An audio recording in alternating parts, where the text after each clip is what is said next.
everyone to the Casa Esperanza Board of Directors meeting for February 17th. I put 18th on the live stream. Again, want to just welcome everyone, and we will go ahead and get started. We do have quorum from our board members here, and I see Ms. Outlaw also. Perfect. First, we will have our conflict of interest statement read, followed by the school mission statement, please. Board members are reminded that it is our duty to avoid conflicts of interest and the appearance of conflicts of interest as we handle the work of this board. Does any member of the board know of any conflict of interest or any appearance of conflict with respect to any matters coming before us at this meeting? If so, please state them for the record. If during the course of the meeting you become aware of an actual or apparent conflict of interest, please bring the matter to the attention of the chair. It will then be your duty to abstain from participating in discussion on the matter and from voting on the matter. Now, the mission statement: Casa Esperanza Montessori educates students using the Montessori philosophy and Spanish language acquisition in a way that develops independent, self-motivated individuals who possess the critical thinking skills necessary to become responsible global citizens. Thanks, Mike. Next, we have our consent agenda. The only edit that I have so far is we're going to table the approval of minutes. We have quite a slate of them, and we will do that at our March 3rd meeting. Are there any other edits to be made to the agenda?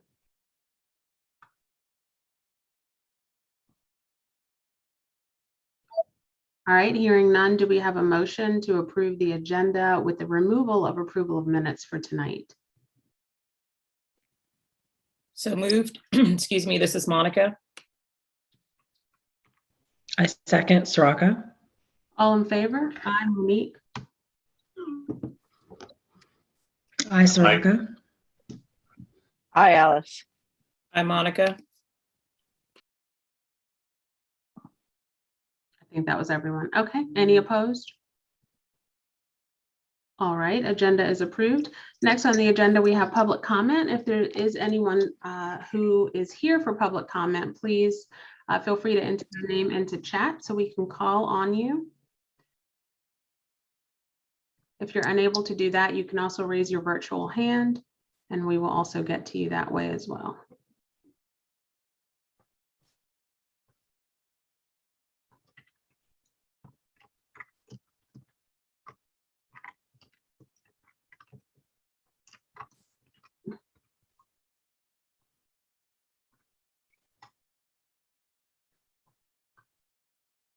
Allow just another few seconds. I haven't seen anyone so far.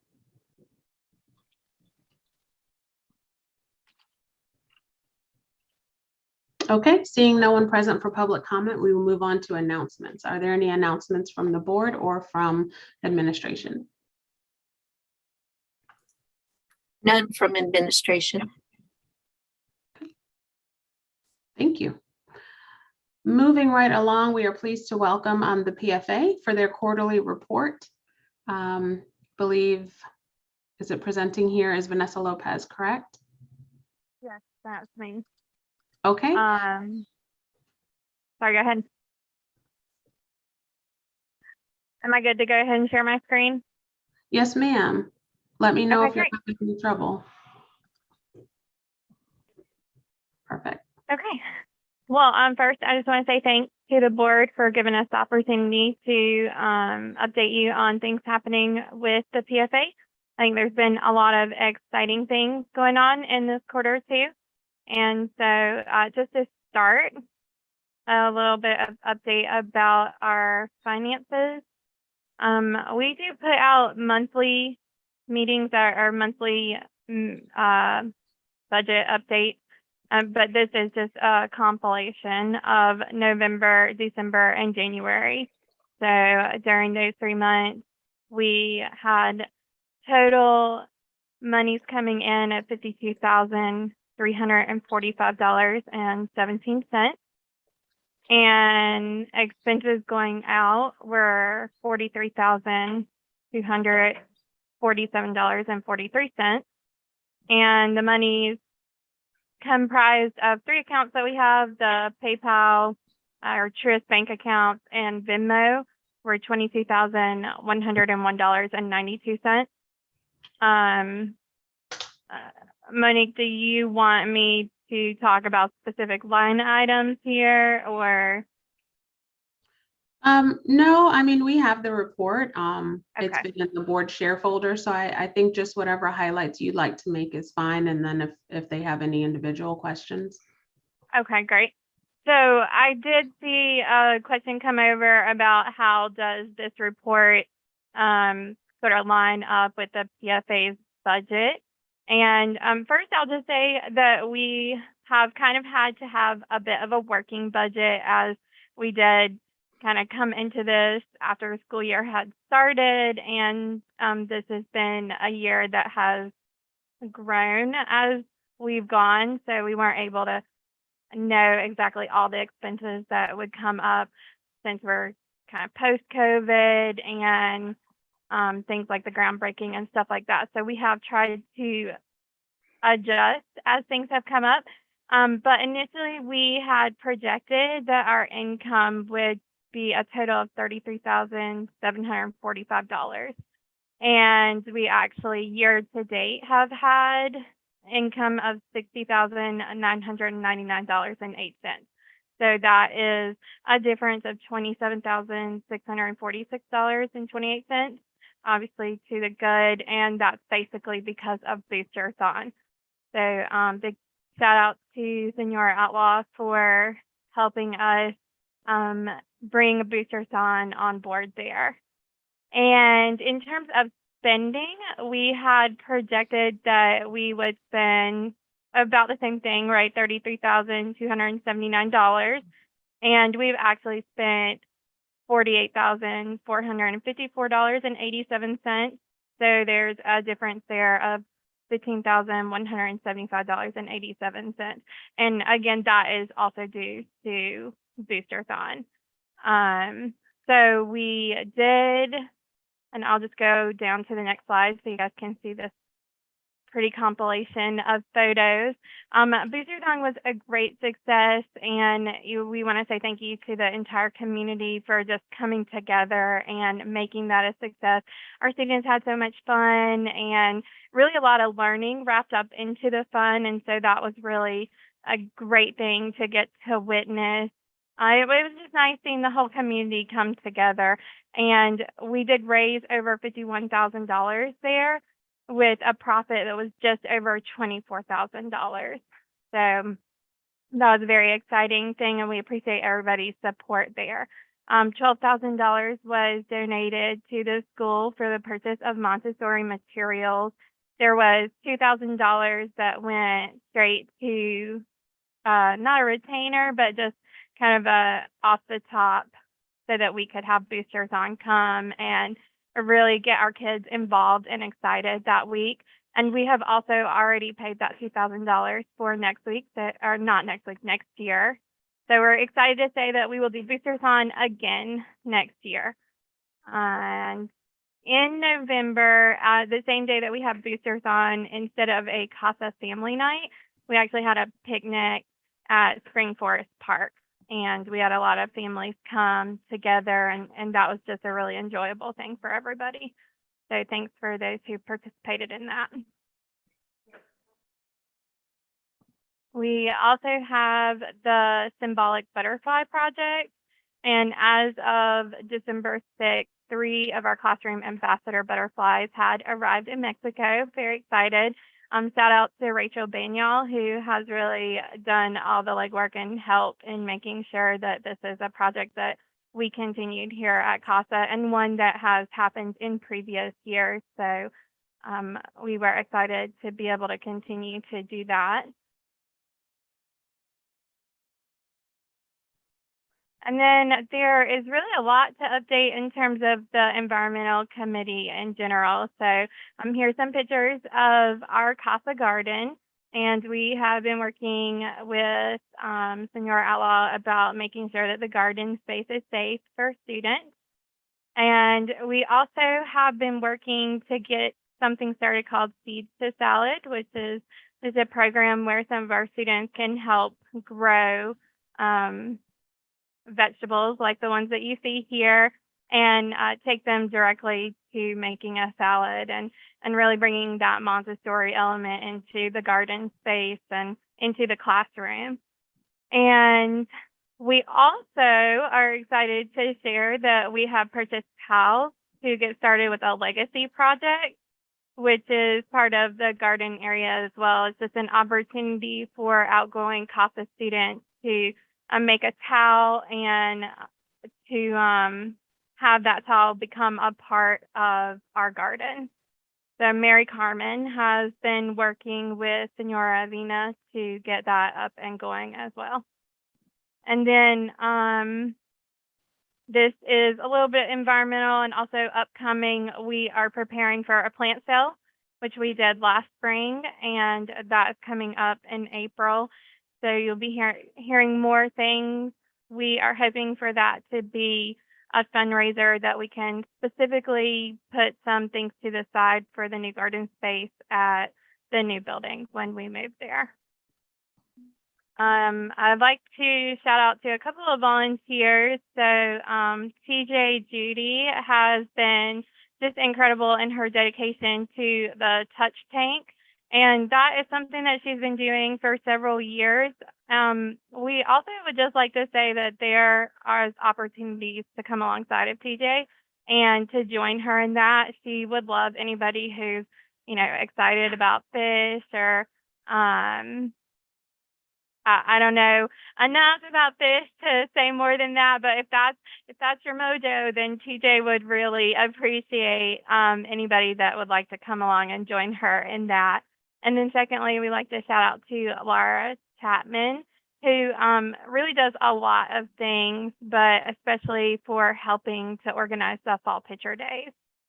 And a couple of things that are not on the report, but I just like to mention as well. So there are a lot of opportunities with the PFA to get involved as a volunteer. Right now, we're organizing recess volunteers, carpool volunteers. We're looking for parents who'd like to help in organizing sports. And so all of that information is on the Casa PFA website. If any of those are things that you are interested in, please stop by the PFA website and let us know how we can get you involved, and look for emails from your room parents specifically about things like recess and carpool.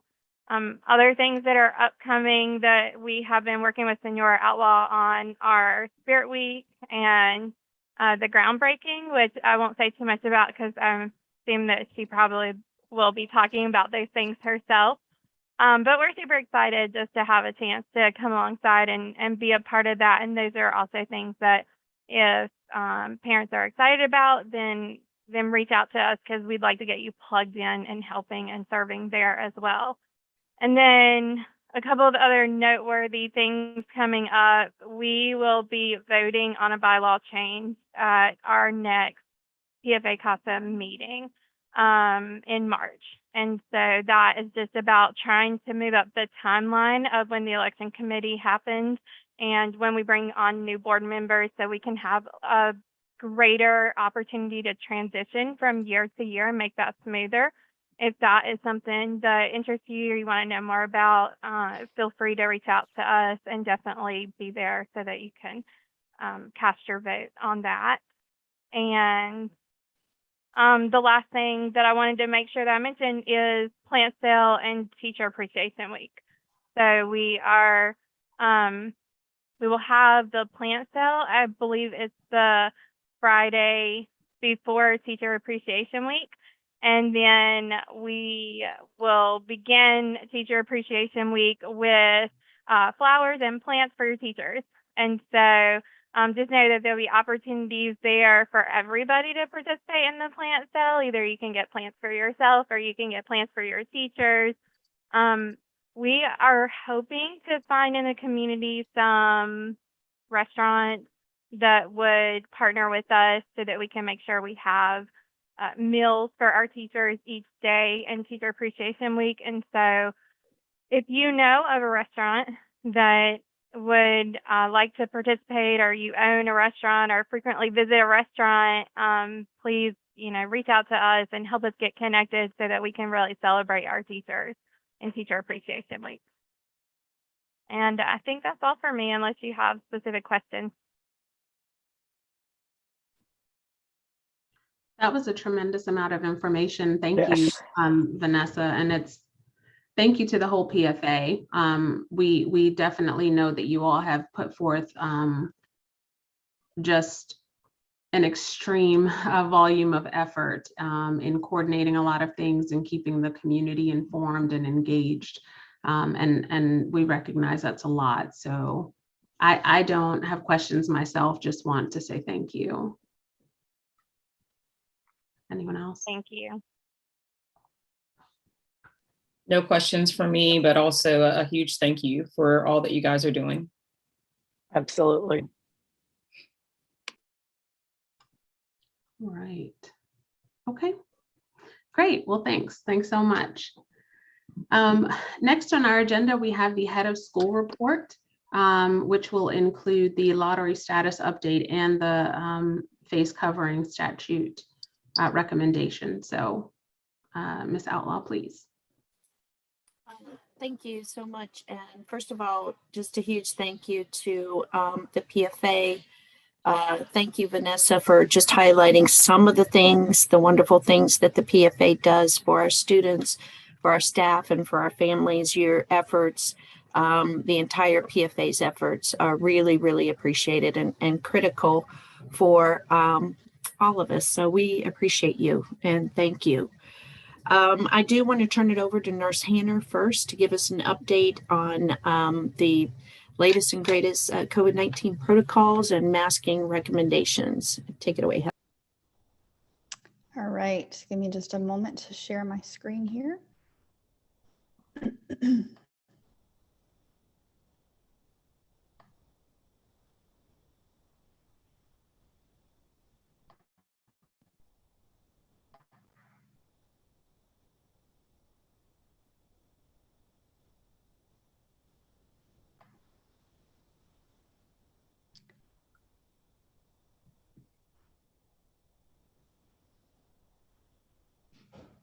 Do you guys see the slideshow COVID-19 guidance? Yes, ma'am. Great. Thank you. Yep. All right. So I'm just going to do a quick little update. The Strong Schools Toolkit was updated on February the 10th, and the updates that were added will go into effect on February the 21st. The majority of those updates are encased in pages 13 through 16 of the toolkit, and majorly focus on contact tracing, just so that everybody is aware. Our local health department is the top authority for what we do locally in our area.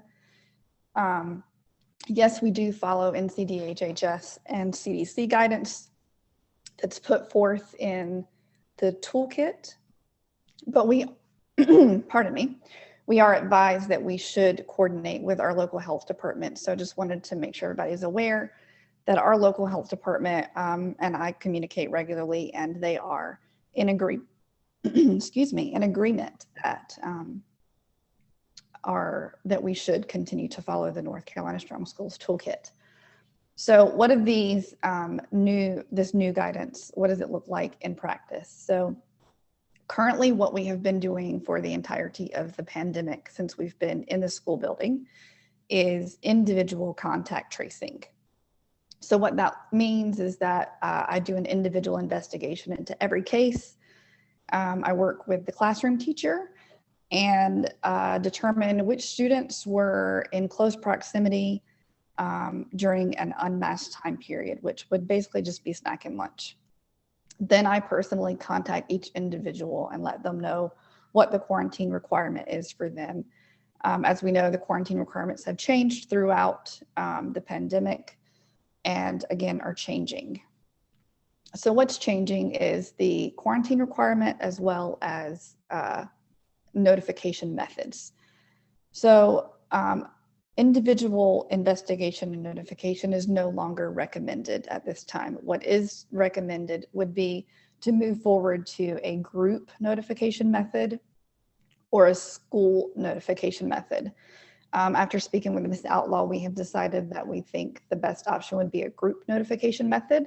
So what that looks like going forward after February the 21st would be that instead of doing an individual investigation and determining each individual student that could have been considered a close contact of the positive individual, we would just look at groups that were exposed. So most of the time that will just be a single classroom. And the classroom will then get full classroom notification, which previously also happened. As most of you know, anytime there was a positive case, you would get a notification that there was a case in your child's classroom, and then you would get an additional notification directly from me if your child was specifically determined to be in close contact. So now the only notification will be going forth to the group, so the classroom. What's changing with quarantine requirements? Vaccination status is no longer a factor, and there is no exclusion to be, there should be no students excluded from school simply because they have been exposed. The only time we should be excluding students from school is if they are exhibiting symptoms.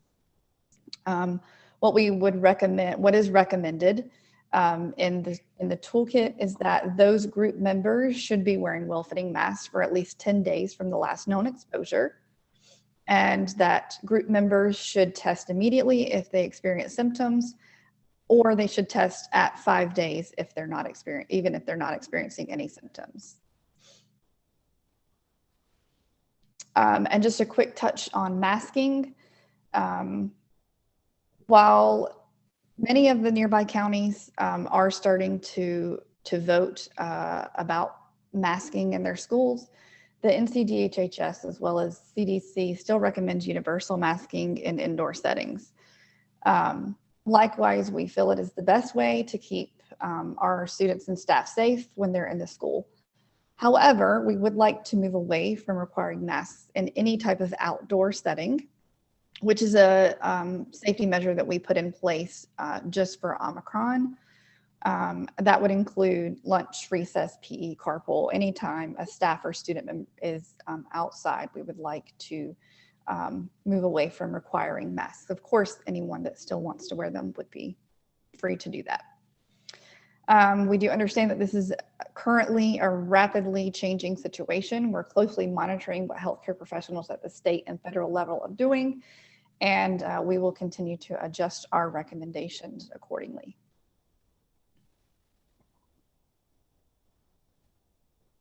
If anybody has questions for me, I'm happy to answer.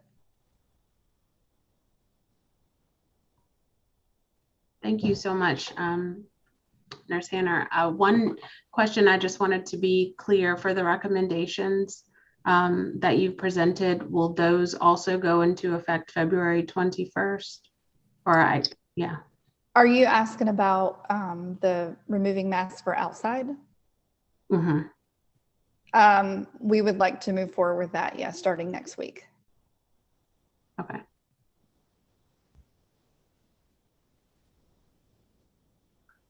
Any questions from the board? Or Ms. Outlaw, anything you want to add?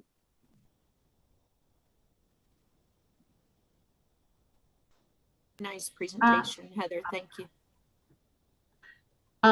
One other question, perhaps? I know you mentioned that with an eye on, the rapidly changing situation, do you anticipate, I guess, returning with an update perhaps at the March 3rd meeting, or would you anticipate not doing that until the next regular monthly one, March 17th? I would imagine that we would probably have some updates moving forward rapidly. So I would imagine there will be updates by the March 3rd meeting. Okay. I mean, I know a lot of information was just, shared and this was already prepared. So Yeah. have, Three- have three- a draft. And those changes that were shared this afternoon, there is also a grace period in there, just like with these updates, that the update was actually made on the 10th with recommendations not to put it into place until the 21st. And the updates that were just announced today have the same recommendation. I believe it's March 7th is the date that they put forth for that. So.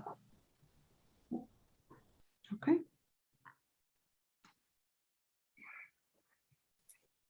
I just have a question for you, Heather. Do you have an update on the COVID-19 testing program? I do. Just got some emails today. Finally, we will be working with Mako, and Mako has given us basically the last little pieces that we need to push this out to our community. We now have the registration links to push out to our staff and students. And once we start having registered individuals, then we will move forward. I received today links for me to attend a training session, basically to learn how to use their software. And we will schedule a site visit with our Mako team member to plan basically our site and how we'll implement the testing program on our campus specifically.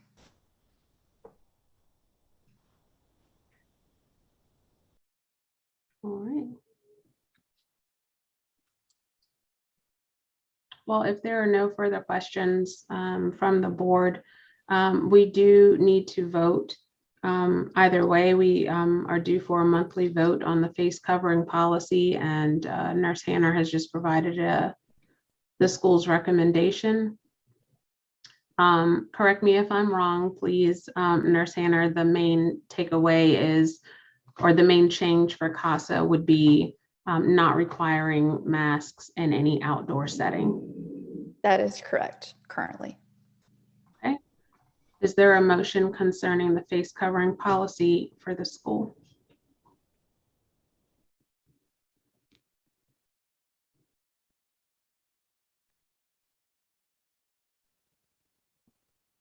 Motion to accept the recommended face covering policy change as it relates to kids being outdoors for recess and all of the aforementioned scenarios that Nurse Hanner mentioned. That was a long motion. Sorry, guys. Are you saying for all outdoor settings? Because that's blanket. Okay, we can revise it. It'll be based upon what Ms. Hanner said as it relates to activities outdoors. Just for students and staff. Do you need me to restate that, Monique or Mike? Nurse Hanner, can you read us your language again? Can you just read the recommendation part? My recommendation would be for any outdoor setting. I can add specifics if you need them. No, I think that's good enough. Yep. Yep. Okay, so I think you captured that already, Monica. Is there a second? I second, Soraka. All in favor? Aye, Monique. I, Soraka. Hi, Alice. I'm Monica. Hi, Mike. Any opposed? All right, face covering update approved. Thank you so much, and thank you for bringing us up to speed with where everything is. You're And I welcome. just Thanks for the time. Yeah, thank you, Heather. Appreciate you very much for your diligence all along. I just got a question on this. Just to clarify, I think with regard to that, what we passed, anyone, whether it's a volunteer, a parent, a staff member, a student outdoors. My understanding is that was Nurse Hanner's recommendation for any outdoor setting and anyone. Anyone in the outdoors. Okay. That Just is to make sure. Yeah. That Okay. is the current recommendation from CDC and CDHHS. Okay, thank you. Yeah, I think our motion covered that. Okay, good. All right. All right, we're all on the same page, and that's awesome. And I'm sure this will be welcome news for many members of our community, especially as the weather is warming up a little bit. So thank you very much. Again, thank you, Heather. Your work is very much appreciated. And I just want to share that Heather has done an outstanding job in helping to keep our community safe. So she has made sure that even though we came back in January and with the Omicron and we had 105 cases in January, that with the revised procedures and the additional monitoring and her due diligence, that we just have had 17 cases in February. So we're very, very grateful for all of Heather's work. The lottery report is that we now have 327 lottery applications, 184 for immersion, 143 for enrichment. So we're doing really, really well with our lottery numbers. We're getting a lot of traffic on the Facebook posts that were put out there with regard to our lottery being open. Those Facebook posts were made by our media integrations firm, and they did the Facebook posts in both English and in Spanish. I do want to let you know that we are still looking for 5th, 6th immersion teacher. Right now, Senora Torres, who's been with us for many years, is teaching in that classroom. And so I have every confidence that she is doing a phenomenal job. She knows the content, she knows the students, but we are continuing to look for a 5th, 6th immersion teacher. We do have an update on our website that is going to be super exciting for the community. So our website designer, who originally put together the Casa logo and put up our current website, Elena Galanova, is packaging it all up this weekend. And so by Monday, you should be seeing a different view of the website. So some of the same content, right? Some of the same pictures. It's still Casa, but it's going to be a fresher look. So take a look starting next week and let us know what kind of feedback you have about the site. It is going to be a work in progress over time. So for sure, we would like to have your feedback on the website. Exceptional Children's Program continues to grow with 60 students being served at this time. We do have some exciting news about a webinar that's coming up in March. So our family and community engagement team has put together some interviews and some content around Montessori, pre-K through 8th. And so that journey through Montessori will be on March 10th, starting at 5 p.m. And so that'll be a really exciting evening for our families to see that event.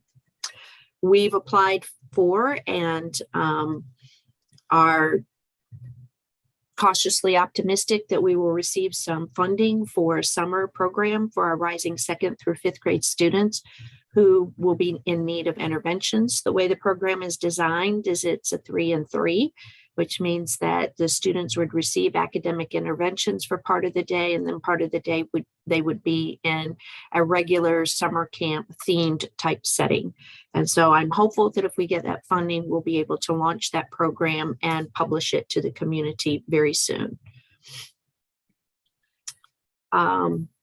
We just had our latest fire drill today with the new fire drill, with the new fire maps that Shinika had rendered after working with the fire marshal extensively to make sure we can get in and out, but out as quickly as possible. And so that first run through was today. And we'll have another one before we bring the fire marshal back out to time us and see how we're doing on that. But so far, it worked really, really well today. Thank you so much. That's it for the updates. If there are any questions.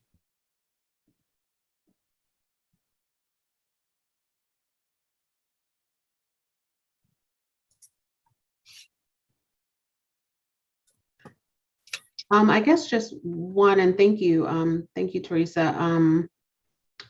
Only because we just received the notification. So with the grant progress dashboard, is there anything that the board should be preparing to do for the federal review of the ESSER grant.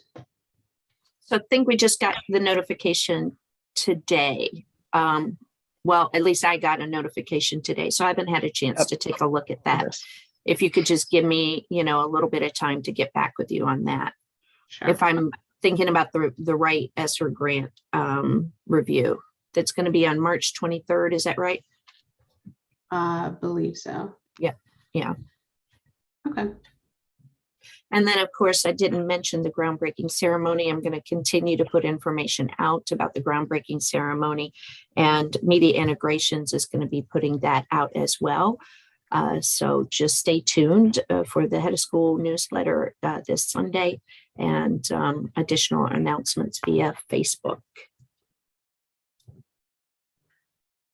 All right. I on the note when you were mentioning the Facebook posts from Media Integrations, I have been meaning to say I very much appreciate the posts highlighting Black History Month. I think that is a great feature that enriches Casa's culture and true to what we're trying to do. So I appreciate too. that. You're welcome. Yeah. All right. Any other questions?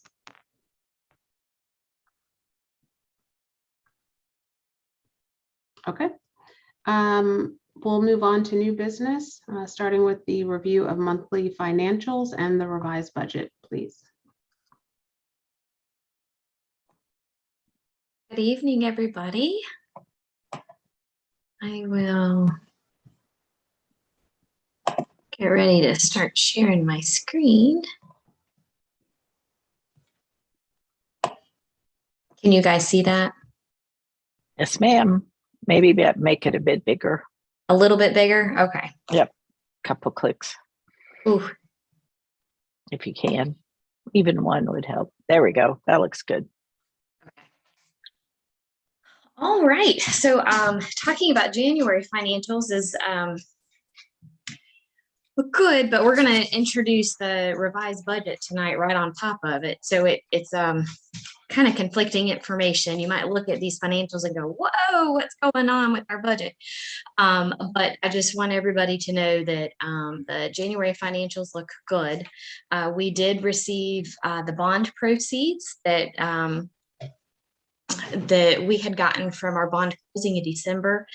Posted to our account in January, which is reflected here. You see that $553,000 deposit that's in red, and red in revenues is a good thing. And so that brought our budget up to where we were projecting for it to be for this year. So that is a good thing right now. Just looking at the revenues, and I'm sorry, I've got it so big that let me scroll down a little bit. Okay. So you guys know that I like to look at this percentage used column and keep an eye on it, and all of the areas, just like we've been repeating every month for the last few months, all of the areas that have been of concern are still of concern, and those have been addressed with the revised budget that we're going to present in just a moment. But our salaries are basically right on track. We want to be at about 58.5% right now, and our salaries are at 60%. We'll be right on target when we change our budget. But there are some other items such as professional development that's already at 102%. Contracted student services, which is at 94%, our copying and reproduction, which is at almost 84%.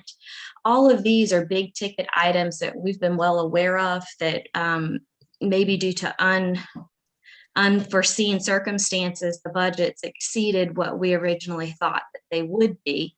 And as mentioned, that is going to be fixed with the revised budget that's going to be presented. I do want to point out as well, our property lease, this line right here, has us at almost 67% as of January, which is higher because we are now paying for our bond payment, which was not originally in the budget for this school year. And so that is going to be addressed as well. So there are quite a few items here that if we were just looking at January's budget would be of concern, but since we do have additional funding, and I'll go over all of that in just a moment, the budget does work out. So if you look at January, right now it says that for the end of the month that we're basically at 70%, which would put us about 12% off for the year. But due to the additional revenues that we've had coming in, we are still projected to end the year right where you guys had planned for it to end, with about a surplus of $744,000. And that's what we continue to do with the revised budget as well. Do you guys have any questions? It's kind of hard to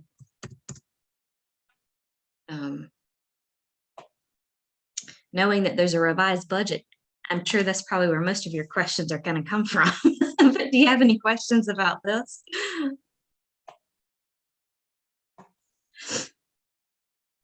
I do not.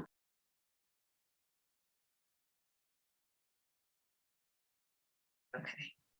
Anyone else? I do not. I'm sorry, I'm going to switch screens real quick and pull up the revised budget. I'm sorry, I didn't already have that on my screen.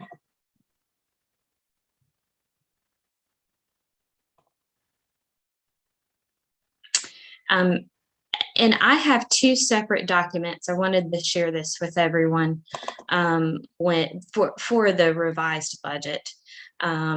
What I'm going to be sharing on the screen is what I would call the summary version. And in the board packet is the detailed version. And so I'm going to audibly discuss the detailed items, but you can look at the detailed as I'm talking if you would like. That is in the board budget folder. Okay, got it here. Are you guys seeing the summary screen or yourselves? Nope, summary screen. Okay. Too many screens. Okay, I will blow that up a little bit so y'all can see it better.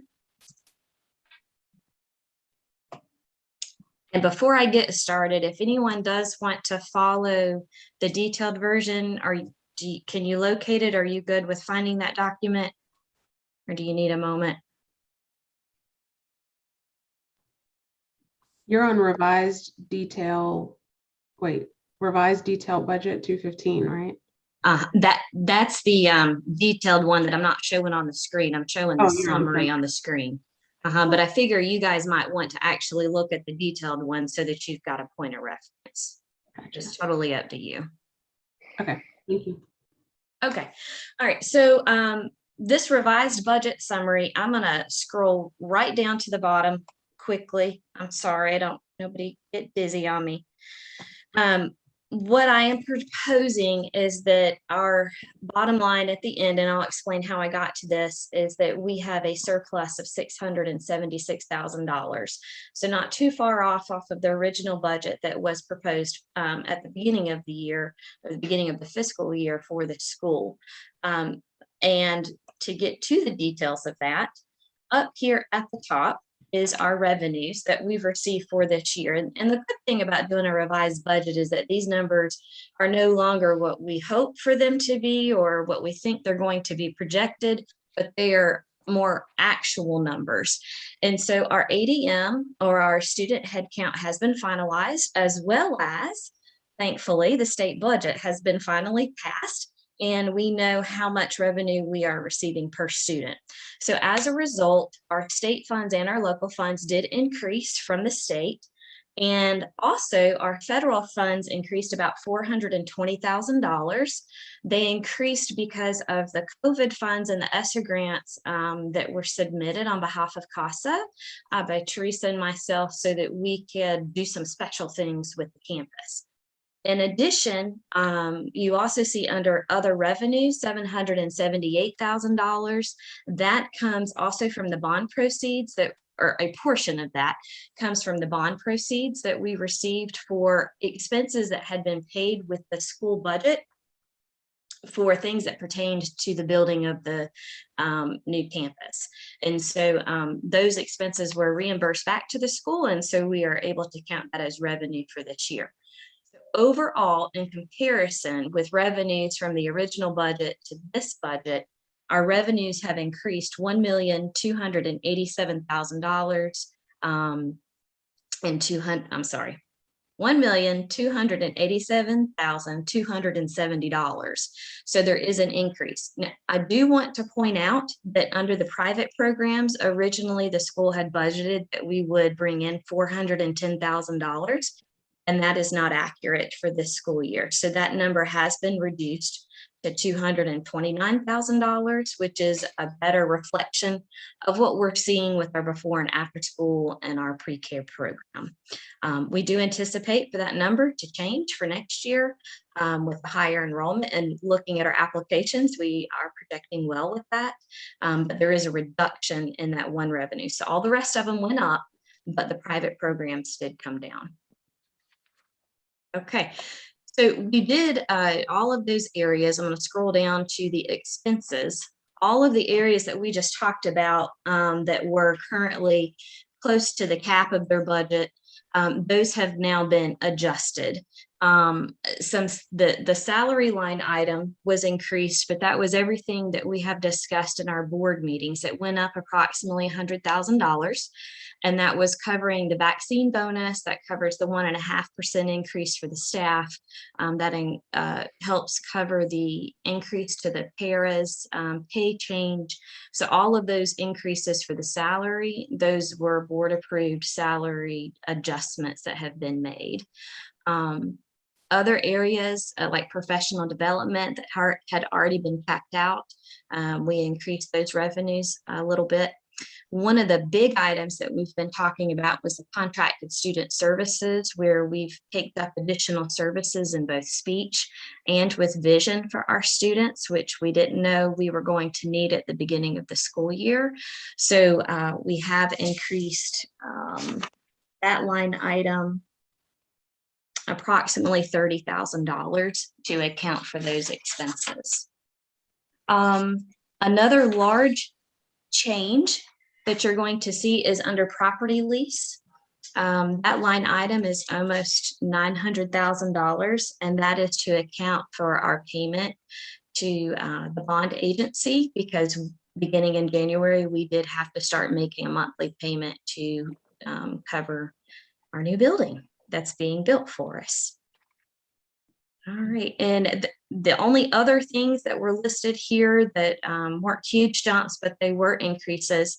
We're going to go under the building maintenance and repair. We have had a few HVAC systems go up that needed repair. And so we increased that, as well as the painting and the additional upgrades to the campus that we've done this year. So we did increase the building maintenance budget. And then for human resources, we needed to increase the budget there to cover the background checks that we have been doing for our volunteers and for new hires. That more actively reflects what we are paying in that expense now. I did add a line item this year, or to this revised budget, for the asset expenses.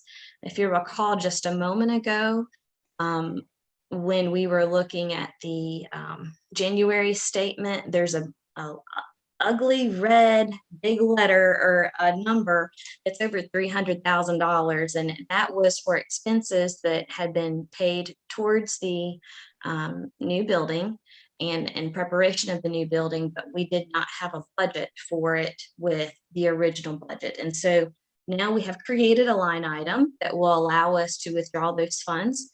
What I've done is created a line that equals the amount of funds that we actually receive. And so they will zero one another out. And we anticipate that there are probably a few additional expenses not covered by the bond. They will come from this line item. But as we get closer to the end of the year, we will need to meet as a finance committee and with the board to find out how those funds should be spent. Those are not there is not a plan for those funds at this point in time. But now they do have a place in the budget under revenues and as an expense. So in summary. Shanika, can I ask one more? Well, why don't you finish and I'll ask my question. Oh, well, Never mind. you're fine. I was just going to say in summary that the revenues are right at the 7.2 million, with the expenses being right at 6.6 million, which leaves still a surplus of almost $700,000. So what's your question, Alice? So I have been thinking about the money from the bonds and in a slightly different way. And I want you to tell me if I'm crazy or not. But the money we got from the bond when the bonds were issued, the 655,000 was money Casa had previously spent in to cover new building costs that before we had the bond proceeds to spend. So we've been reimbursed for that. And we were expecting to be reimbursed for that. We spent of that 655,000, we've spent 393 this year. So really those two are kind of a wash, right?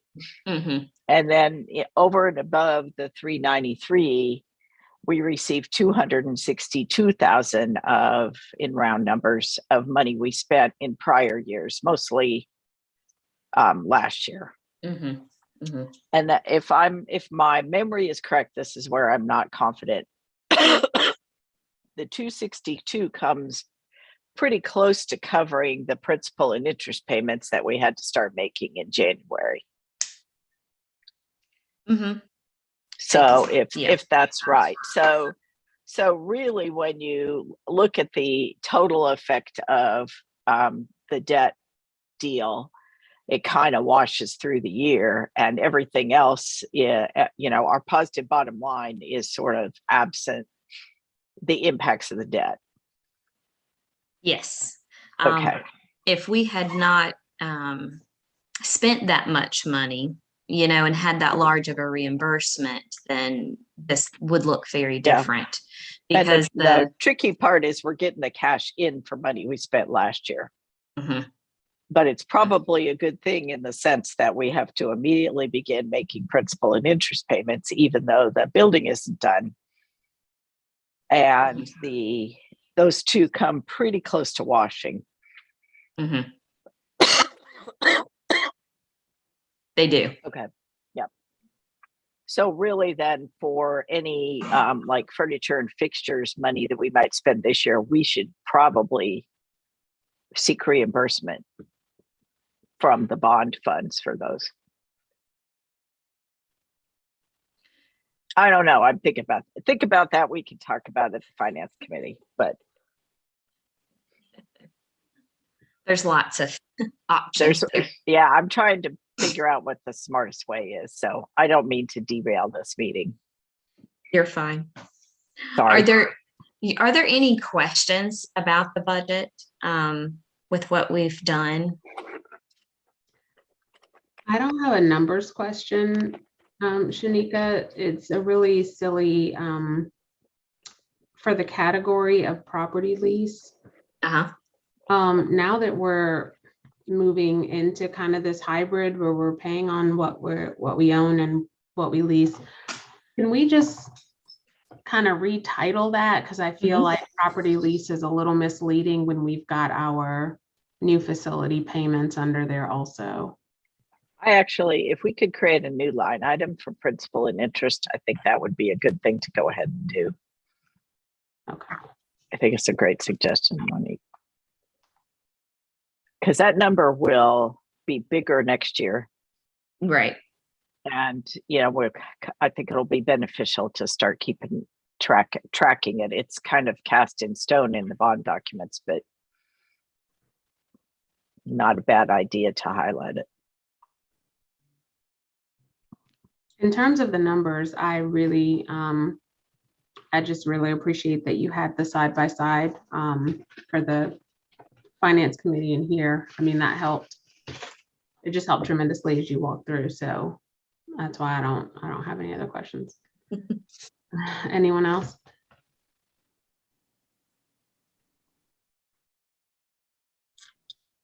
Okay. This is a lot of work. So again, thank you, Shanika. Well, It's very helpful. Thank you very much. And so we need to vote on the revised budget, correct? Yep. mhm. You're like, I didn't do all this for nothing. Motion to approve the revised budget. Thank you, Mike. I'll second, Alice. All in favor? Aye, Monique. Aye, Soraka. Hi, Mike. Bye, Alice. Any opposed? All right. Thank you so much. Next up is the conflict of interest policy. And this comes from DPI requiring us to have additional language. Shanika, correct me, is that from our submission of the DHHS contract and they came back? No? No, sorry, realized I never muted myself. That is from the Epicenter monthly requirement. Year they required certain things, and for the month of January we had to upload our conflict of interest. I think they tried to split it up throughout the year just to make it easier so it's not so overwhelming to report everything to DPI. And I'm assuming that once they reviewed it, they realized that that verbiage wasn't listed, and so we just received the rejection for that. Okay.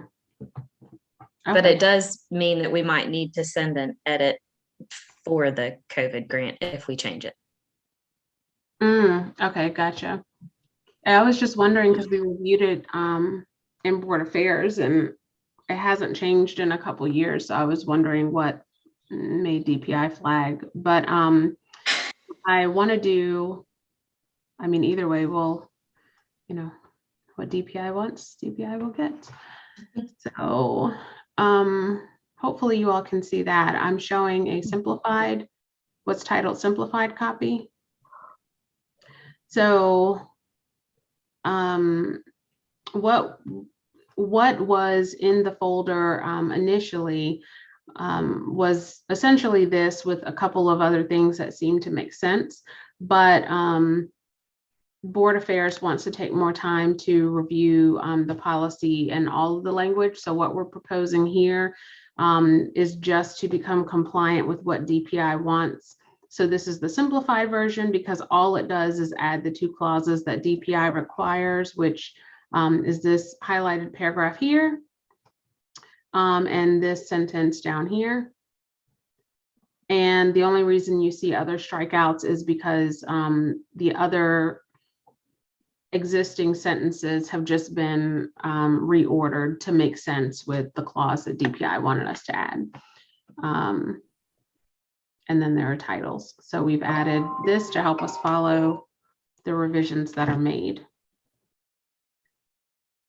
which are the revisions I just cited, and I will. Our current conflict of interest doesn't reference staff, does it? I'm asking, it doesn't look like it does, but. I think this language is here, like right here. Okay.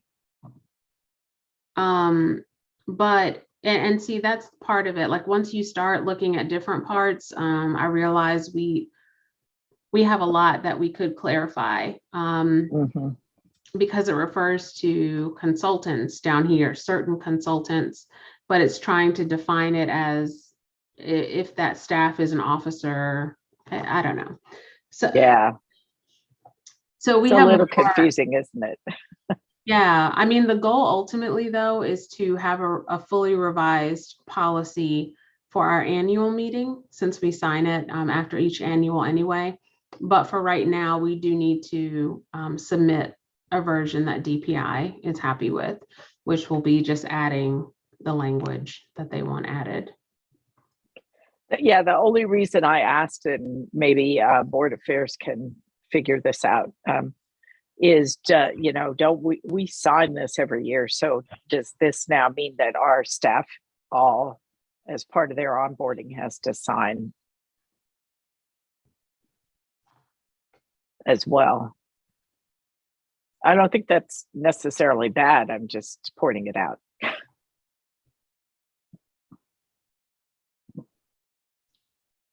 I mean, I think with Soraka, that's something we'll have to look at. I think that's also why we need more time, because it hasn't been looked at in a few years. That's fine. Or maybe with Donna, like, is the same policy applicable to staff, or do we need to write a separate one?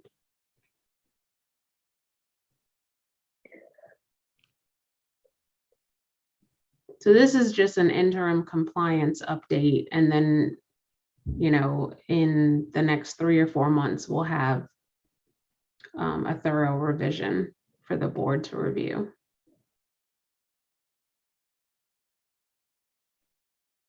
Questions?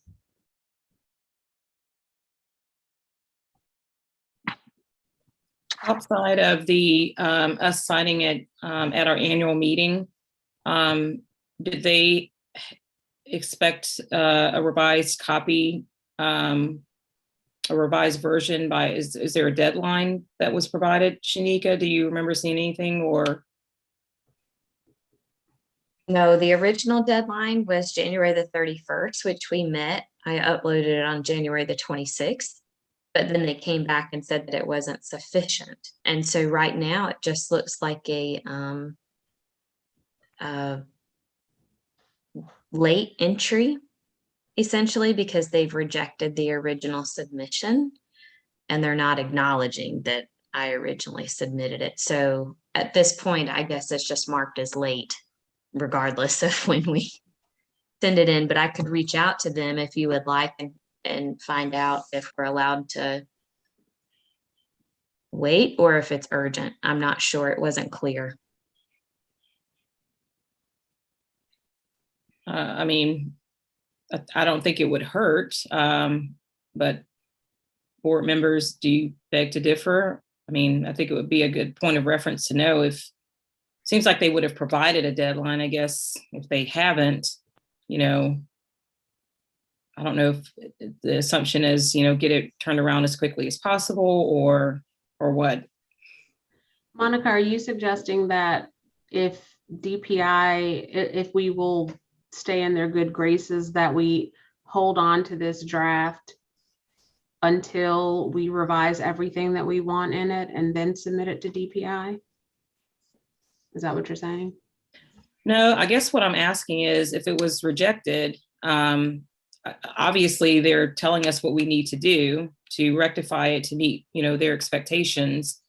So it seems like, things are not where they need to be with this document until we've done what they've asked. And I guess I'm asking, I understand that there's a complete revision or overhaul, maybe not complete, but you understand what I'm saying, that we want to do. But is it better just to submit what they are asking, and then at our annual meeting we could do the whole overhaul? Yeah, that's what we would like to do. So what we have here only changes, it only adds those 2 blurbs that they want us to put in there. So that's what we were suggesting from Board Affairs. Let's just add the 2 blurbs that DPI wants. Gotcha. And send them updated. And then a couple months from now, we can do a more thorough review of other language we want. And then of course, we'll have to make sure they're good with that. Gotcha. But we'll keep their language in there too. Okay, I think I missed that. So yeah, that's good. Okay, cool. Sorry if I was confusing about that. Sorry. Any other questions?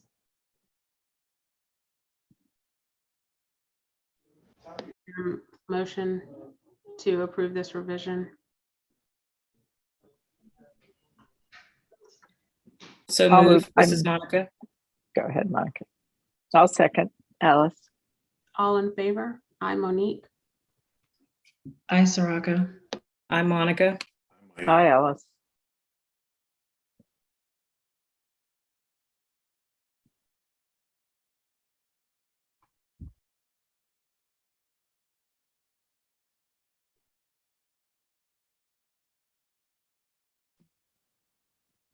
Can you unmute Mike or? Did you not get me? Aye. Oh, I'm sorry. Sorry if I missed you. Okay, any opposed?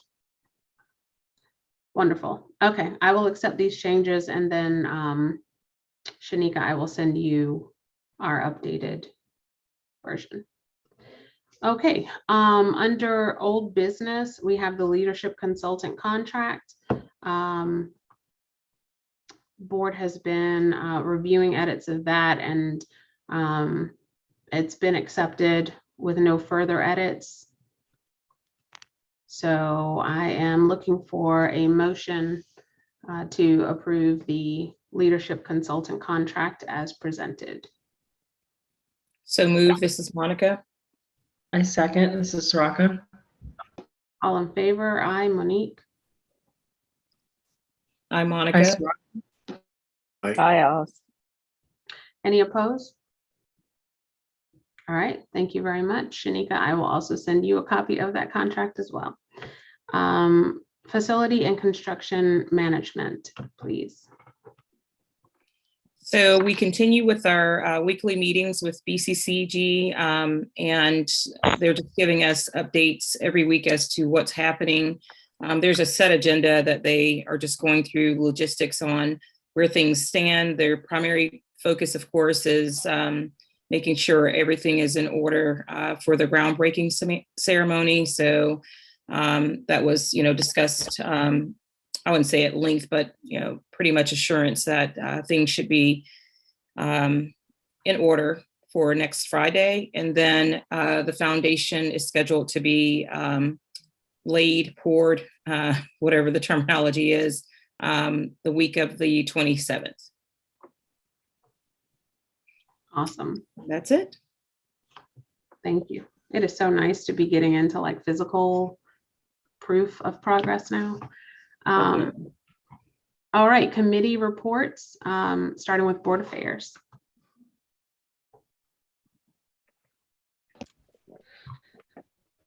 Okay.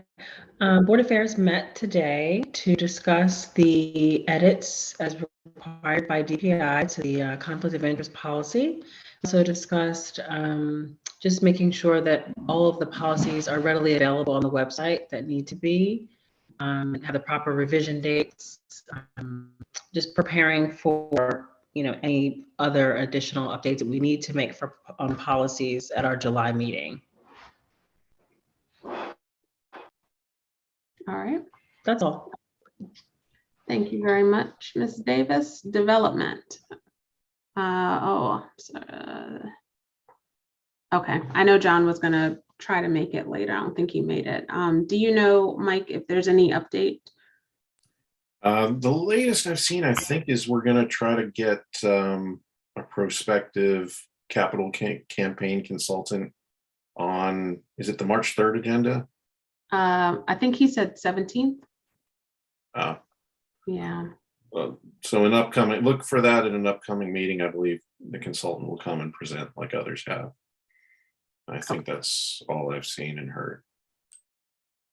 Okay, great, thank you. The executive committee has been just largely focused on the leadership consultancy and honestly just providing support where needed. Finance. Yeah, thanks. In addition to reviewing the revised budget, we have covered a few other odds and ends.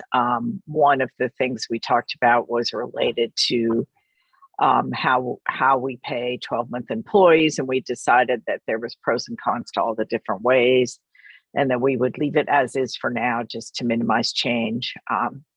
The other thing I just wanted to share from a finance point of view is that Shanika and Nigel worked on our first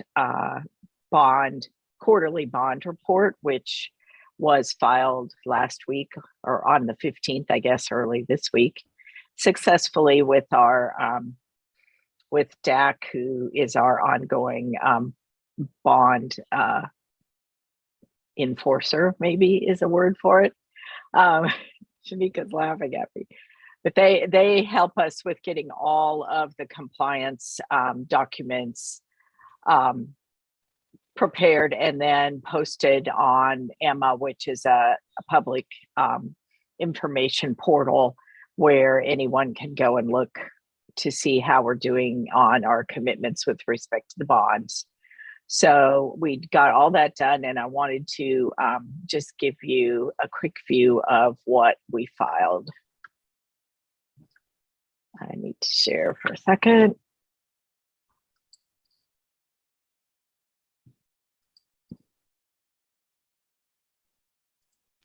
All right, are you seeing this Casa Esperanza Holding Company? Yes. Okay, so this is the report for the holding company that Nigel prepared, and this is as of December 31. So it just you might recall when we started this journey and formed the holding company that the holding company actually holds the debt and the asset of the building and the land. And you'll see here that the land is now an asset showing on the balance sheet for the holding company. And in this next area that I'm circling, this is all the different buckets of money that we borrowed. And these would all be net of anything paid out at closing. So the pension liability, for example, there's no bucket for that because we already paid it off. But there's $12 million in the project fund. So that's the money to actually build the building. There's a working capital amount here, as well as some debt service reserve. This debt service reserve will exist all 30 plus years of the bond and will be used to make the very last principal and interest payments. And then I honestly can't remember what the CO fund is. But Shanika and I are going to work on kind of pulling together a regular report for you guys on how we're spending these monies, just so you can see where this bond money is when it's being distributed and to whom and how and why. Excuse me, any questions? I just have one question in general about, so Nigel, he's going to keep this role for now with filing our quarterlies. Is that was the contract we extended with him, right? Okay. Yes. And actually he has a QuickBooks general ledger for the holding company. So like all the disbursement requests that you submit, he will get them. He actually will get them from UMB and record them in his little books for the holding company. So awesome. So it's kind of a pass-through entity or a silent ND, but we have to get in the habit of looking at both the holding company and the school to see our total financial picture now. Right. And we're figuring out exactly how to do that effectively. So by March, we should have something. Well, I know you make it sound simple, but I know that it's not, to keep all of that in line. So thank you, and Nigel and Shanika, very much. Because that's really, really important for us to stay compliant with all of this. Questions? Shanika and Nigel are doing a great job.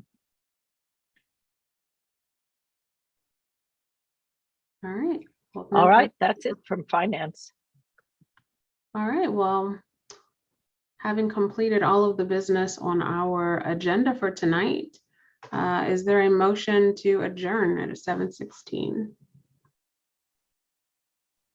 Motion to adjourn. This is Monica.